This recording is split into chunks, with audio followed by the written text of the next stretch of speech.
Je sais que mes enfants vont recevoir plein de nouveaux jouets à Noël, mais ça me fait pas vraiment les mêmes émotions qu'à eux. Pour les enfants, c'est... Et pour moi, c'est plutôt... Mais où est-ce que je vais bien pouvoir ranger tous ces trucs? On a déjà plus de place! Si vous avez la même inquiétude que moi, il est peut-être temps de faire le tri. Aujourd'hui, j'ai décidé de vous partager la technique que j'utilise pour que les enfants fassent eux-mêmes le tri de leurs jouets.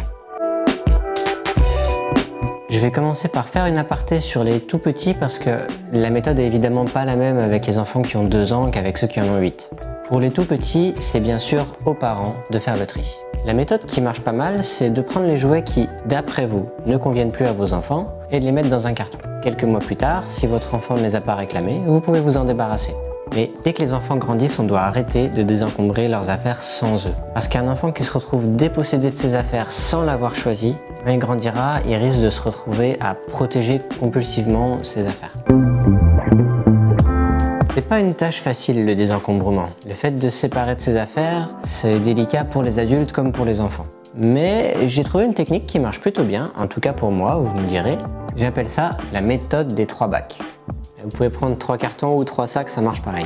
Le premier bac doit contenir les jouets à trier. L'objectif est qu'il soit vide quand le tri sera terminé. Le deuxième contient ce que l'enfant veut garder et le troisième ce qu'il ne veut pas garder. Quand on désencombre en tant qu'adulte, on peut directement avoir d'autres catégories, ce qu'on va jeter, donner, vendre. Mais pour les enfants, il faut mieux laisser seulement 2 choix. Alors, à partir de quel âge il faut commencer à laisser faire les enfants? C'est plutôt à vous de voir en fonction de vos enfants, mais si ça peut vous donner un repère, j'ai commencé à donner le tri à faire à mon fils à partir de 5 ans. Pour que cette étape se passe au mieux, il y a des petites choses à penser avant, pendant et après le tri. Pour que l'opération soit un succès, la première chose à faire, c'est de bien préparer la caisse numéro 1. Si l'enfant n'a que 4 ans par exemple et donc une toute petite capacité de concentration, il faut mieux mettre que 3 ou 4 jouets. Et après, plus il grandit et plus vous pouvez en mettre. La deuxième chose que je fais, c'est de lui expliquer à quoi ça sert tout ça. Ça peut être pour faire de la place pour les nouveaux jouets que va apporter le Père Noël. Ça peut être simplement parce qu'il a grandi et qu'il a plus besoin des jouets qui sont pour les tout petits. Vous pouvez aussi lui dire concrètement, regarde, on doit faire rentrer tout ça dans tes placards et ça passe pas. Donc pendant que mon fils fait son tri, généralement j'essaye de guider ses choix en lui posant des questions. Et ça peut être des questions un peu orientées. Est-ce que c'est utile que tu gardes ces 2 jouets qui sont pareils? Regarde, ce jouet est cassé. Est-ce que tu veux le garder? Ou est-ce que tu veux le jeter pour avoir plus de place pour un jouet tout neuf à Noël? Et ça, c'est un jouet pour les enfants de ton âge ou c'est un jouet pour les tout petits? Après le tri, l'enfant a encore une chose à faire. Vous avez une chose à faire. Mais surtout, il y a une chose à ne pas faire. Ce qu'il ne faut pas faire, c'est remettre en question ses décisions. Vous lui avez laissé le choix, maintenant il faut l'assumer. Peut-être que vous allez trouver que votre enfant garde trop de choses. C'est pas grave. Vous pouvez tout à fait refaire une séance de désencombrement quelques mois plus tard. Si vous dites régulièrement à votre enfant qu'il doit ranger pour pouvoir sortir tel ou tel jouet en particulier, c'est assez probable qu'il ait rapidement envie de posséder moins de choses. A l'inverse, vous allez peut-être trouver que votre enfant se débarrasse de beaucoup trop de choses. Ça peut arriver. Et là, c'est pas grave non plus. D'ailleurs, vous n'êtes pas obligé de tout mettre à la poubelle. Si ça vous bouscule un peu émotionnellement de voir partir des jouets que vous avez vus avec votre enfant quand il était tout petit, parce que oui, on peut avoir un attachement émotionnel pour un jouet de notre enfant, même si lui n'y est plus attaché, alors vous pouvez le mettre dans un carton quelque temps. Après ça, il vous reste aussi à gérer le bac des choses à ne pas garder. Est-ce qu'un jouet vaut le coup d'être vendu? Sinon, est-ce qu'il est en assez bon état pour être donné?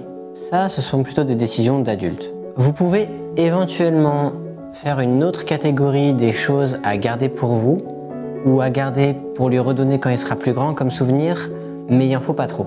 Le but de désencombrer l'enfant maintenant, c'est pas pour encombrer l'adulte qu'il sera plus tard.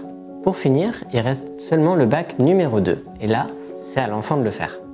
Au-delà du fait de gagner de la place, le but du désencombrement, c'est de plus avoir besoin de tout le temps ranger les choses. Si c'est toujours vous qui rangez derrière lui, ou derrière elle, ou derrière eux, alors il verra pas l'intérêt d'avoir moins de jouets. Mais si votre enfant range ses propres affaires, alors il verra qu'en avoir moins, ça peut lui être bénéfique. Alors c'est vrai que le rangement, ça fait pas toujours rêver. Mais il y a réellement des méthodes pour que les enfants aiment bien ranger.